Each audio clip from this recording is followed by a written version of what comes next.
Welcome ladies and gents, Chris Andre here. Please don't forget to hit the subscribe button. Let's talk boxing. Emmanuel Navarrete put a beating last night on OSCAR VALDEZ. What a fantastic fight and what a performance from Navarrete. A lot of people thought it was close. A lot of people had 1 or 2 rounds in it. For me personally, it was a very one-sided fight. Let's get into this and break down how this went down. You know, I got a bit of history when it comes to Emmanuel Navarrete Vaquero. When he was somewhat of an unknown quantity back in 2018, he was going to fight Isaac Dogboe. And much like Mauricio Lara when he was going to fight Josh Warrington, people didn't realize the threat that he posed. He didn't have a great record. He had a defeat at the hands of Daniel Argueta. It was a points defeat in a 4-rounder early in his career. They thought this guy's got no business going up against the likes of Isaac Dogboe, just like they thought there's no way that Mauricio Lara can beat a world-class guy like Josh Warrington. Well, I knew that Navarrete would be somewhat of a threat. I knew a little bit about him. I'd seen some footage, but I didn't place a bet on it.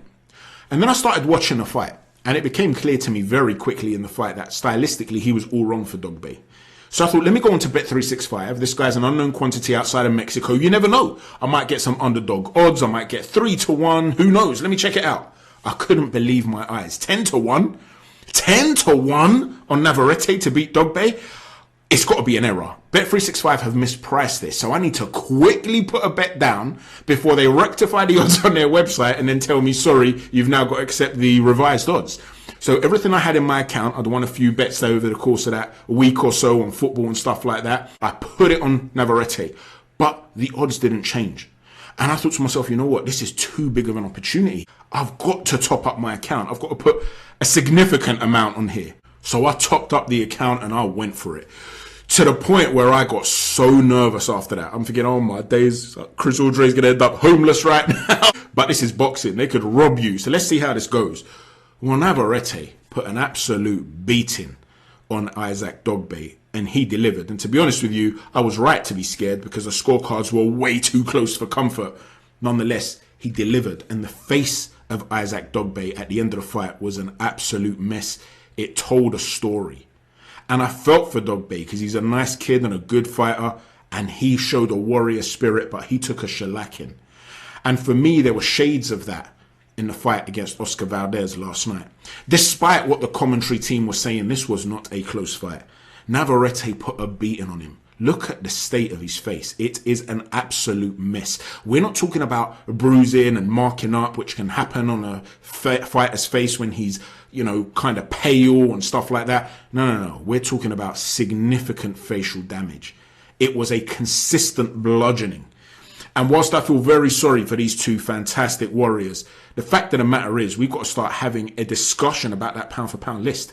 Because this is a 3-weight world champion now who's battering guys. And whilst he's got a reputation as being this mindless brawler, the fact of the matter is his lack of technique, he makes it work for him. And he marries that with some really elite level stuff that goes under the radar in other areas of his game. So from this day forth, considering he's made so much money for me and he's so entertaining, every time Navarrete's fighting, you're going to see Chris Andre walking down the street, dressed like this, drinking margaritas, telling everybody his name is El Andre and randomly accosting strangers and saying, Viva Mexico, cabrones! But anyway, let's talk about how he went about doing the job that he did. He is deceptively talented.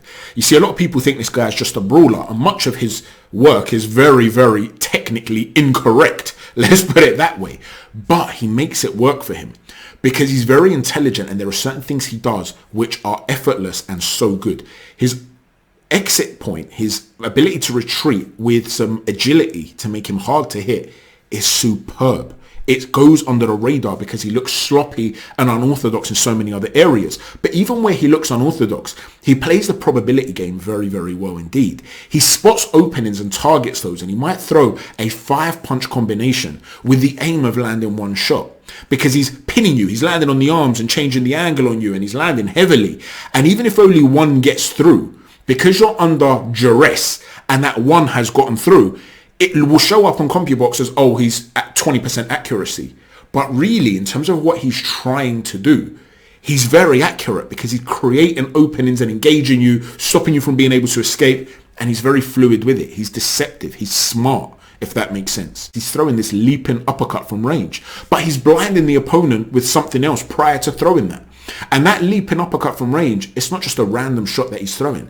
You saw that OSCAR VALDEZ was coming in with that high guard. And when he would come in and he'd be under pressure, quite often he'd be bending forward. Well, what are the two things that are occurring here? If I'm bringing my hands up here, where's the opening? The opening's through the bottom of the guard. And if I'm bending forward, I'm leaning into an uppercut. So by throwing a shot that comes through that trajectory from range, I'm in a dangerous position, especially when I'm not that athletic. This is not Roy Jones Navarrete. He can look slow at times. So in theory, he's putting himself at risk, but he knows how to do it to avoid that risk. He knows how to engage you to create those openings, as I've said, but he's finding the gap through that middle of the guard. And he couldn't miss with the uppercut. Now, in the second round, you actually saw that Valdez started to up the tempo. He was moving a lot more. He was being active with his own punching. The right hook to the body was actually low at times, hitting Navarrete on the hip, but it was finding a home. He was affecting Navarrete with it in some ways, freezing him up a little bit. You're thinking, okay, this is setting up to be a really good fight. But as it started to develop, you started to see that Navarrete's volume was just too much. In the third round, OSCAR VALDEZ developed this little habit, which was really good initially. He'd be covering up and dipping away from the hook that's coming. And after he's dipped, he'd pivot out. And because he's moving away from that shot, that wide hook that would be coming from Navarrete would miss wildly. And he's looking very slow. But he's not actually coming back with anything, OSCAR VALDEZ. He's making him reset and you're making him look slow. But when you're not coming back with anything, it goes back to what we were saying before about that volume. Yeah, you made him miss one. He's going to come up with a second phase of attack and a third phase of attack. You've made him miss one. You've made him miss two. He's going to land the third. You make him miss the fourth. He's going to land the fifth. If you're not throwing anything in that period, you're getting outworked. And these are heavy shots. He's launching into them. And he realizes that when it came to OSCAR VALDEZ, he needed to plant his feet in order to launch. And because of that consistent attack, he wasn't allowing him to reset. He wasn't allowing him to plant his feet.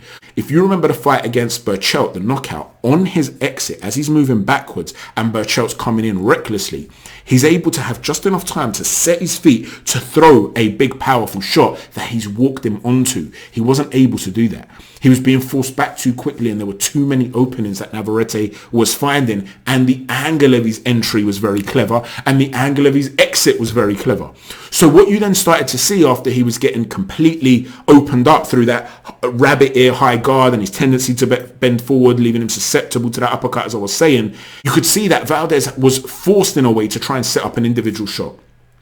He knew I can't go punch for punch with Navarrete. So I've got to load up and try and take him out with something. And I understand that logic. If you're up against Josh Warrington, for instance, who's very active, has a lot of volume, you're not going to go punch for punch and try and land as many as he does. You're going to do what Mauricio Lara did, who's a friend of Navarrete, and you're going to try and load up and say, okay, you're going to land 5 on me, I'm going to land 2, but those 2 are going to be bigger than your 5. So he's using the logic of Navarrete's good friend Mauricio Lara, who spars Navarrete and says he's the biggest puncher I've faced. Valdez is trying to use that mentality to say, I've got to fire something off big that's going to change the course of the fight. And he did land some lovely left hooks, but they were just bouncing off him. He was banking on hurting him and he couldn't hurt him. Now, I don't know what the commentary team was seeing, and we'll talk about Christina Poncha and Jamil Herring moving on to another fight on the undercard in a moment. But for me, they were making out like this fight was very close. It was not close at all. After 8 rounds, I had it 7-1 to Navarrete. Maybe there was a swing round in there too, but I can't give it beyond 6-2 to Navarrete. He was dominant. He was beating him up. It was the same sort of pattern again and again, and he was so calm. He was picking his shots. He was stepping out of range well. And when Valdez would land solid sporadic shots on occasion, you could see that they weren't, as I said, having an effect, and he was getting busted up and he couldn't set his feet. He couldn't get going. And as the fight did wear on, you did see a big round for OSCAR VALDEZ in round 8 when it seemed like Navarrete hurt his right hand. And he even seemed to get wobbled at one point, but the instant replay showed that it was because Valdez had stepped on his feet. But even if you take that away as a wobble, he outworked him. So he had a real warrior spirit, Valdez, and he was really letting his hands go and trying to live with Navarrete. But he had to be in top gear. And at no point did Navarrete look uncomfortable. He took control again. The 10th round was a swing round. I gave that to Navarrete. He increased his work rate again, despite the fact that he was hurt in that right hand. As you could probably tell from the telecast, he was sort of rubbing his hand and he wasn't throwing it with the same sort of authority. But Valdez was predictable with that rising left hook. And you saw that he'd started to read it and just started to lift up that hand to block it. Where Valdez did start to have more success, though, was to look for the right hook. Navarrete had clocked the left hook, but the right hook was given Oscar Valdez a little bit more success, and I had him winning the next round after that. He was in war mode at this point, so he was really going for it. But then in the last round, I also gave that to Navarrete. He was a warrior, Valdez, but he was just chewed up by a Mexican monster who knew how to move. He understood angles. He knew how to load up on shots and when to load up on them, even though it was technically wrong. In other words, he knew when to take a risk. It was just a fantastic performance, to be honest with you, and we've got to have a conversation about that pound for pound list. Now, I also want to quickly talk about one of the fights on the undercard. Delgado was fighting Valtierra. Delgado is a very good technical boxer. There's almost a Soviet style to him. He had a very good construct. He had a very heavy jab. He was early on stepping into a solid jab. And he fights tall with good distance control as well. And he's excellent at parrying with his defense. He would see the shots that were coming and he was very calm and under fire. And everything that Valtierra was throwing, you just see him throw up an arm and just catch it. Glove, forearms, he's just catching it. And the telecast team, the commentary team, were again giving Valtierra way too much credit. I mean, they were talking about this like it was a close fight and it could have gone either way. And I'm just sitting there thinking, Delgado's catching everything. Now, it might not have been entertaining. I understand that. The fans wanted action. And it almost looked as though Delgado was sparring out there, just dictating with the lead hand. The jab, short little left hooks when Valtierra would try to jump in. At points, he was leaning to his left and throwing a nice little shovel hook to the body. And then from there, he wouldn't go off of that. The right hand wasn't coming into play much. And at one point, I'm wondering, is his right hand okay? He's ultimately, though, just dictating with the jab. It might not have been entertaining, but there was only one winner in this. And I'm just sitting there and I'm thinking, the commentary team are doing my head in here. And then as the fight wore on, you heard them say, look, towards the second half of the fight, Valtierra has slowed down and Delgado's really taken over and he looks fresh and Valtierra looks tired. The reason he looks fresh is because nothing's been landing on him. And the reason Valtierra's looking tired is because he's getting caught with consistent jabs and hooks to the body and short left hooks every time he jumps in. This was a very one-sided fight. And the judges reflected that. So, listen, man, both Christina Poncha and Jamal Herring come across as really nice people. There's no doubt about it. I find myself disagreeing with their scorecards far too often, though.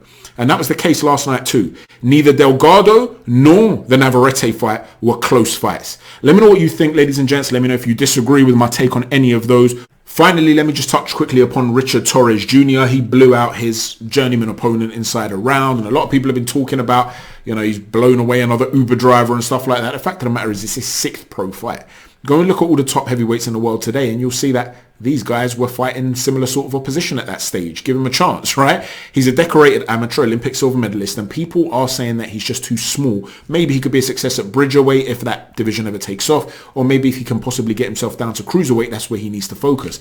But you have to understand, he's small but has always been small and has fought against big guys in the amateur system and did very well against many of them. He's beaten the likes of Pero, Jared Anderson, Aliev, Milton. He did lose, of course, to Jalilov on a couple of occasions. One of them he was stopped. That's his nemesis. And he's a very big heavyweight who knows how to use his range, and he's a massive puncher. Sometimes a guy's just got your number, though. It doesn't mean that every big heavyweight out there is going to deal with him in the way that Jalilov did, as I've given you some examples now of other pretty big heavyweights that he was able to get inside against and put himself in these safe zones, whereby it's difficult to punch inside against him, and he's still able to be destructive. And because he changes the angles when he's there and he's throwing these big shots, even when you're trying to tie him up, there are over-the-top shots that are coming that have some heavy leather on them. So I think if he's matched correctly and he continues to develop, he's going to cause a lot of guys problems at heavyweight. He's not the only guy. You look at guys like Michael Hunter, for instance. I've always said he could potentially cause some of the bigger, more cumbersome heavyweights some serious problems. And it's a similar sort of thing when it comes to Richard Torrez. It's the ability to close that range quickly, get inside and go to work. Well, Torrez is a lot more destructive than Michael Hunter when he is on the inside.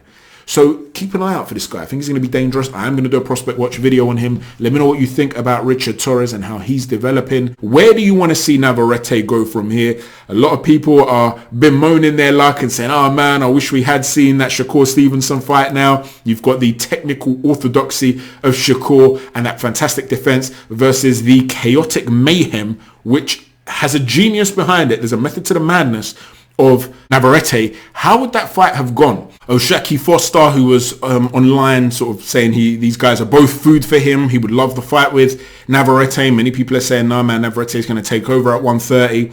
Let me know what you think. Where do you want to see him go from here? Don't forget to hit a stiff jab on the like button, a right cross on the subscribe button, and an uppercut on the notifications button. Thanks for watching. Chat to you soon. Take care. God bless.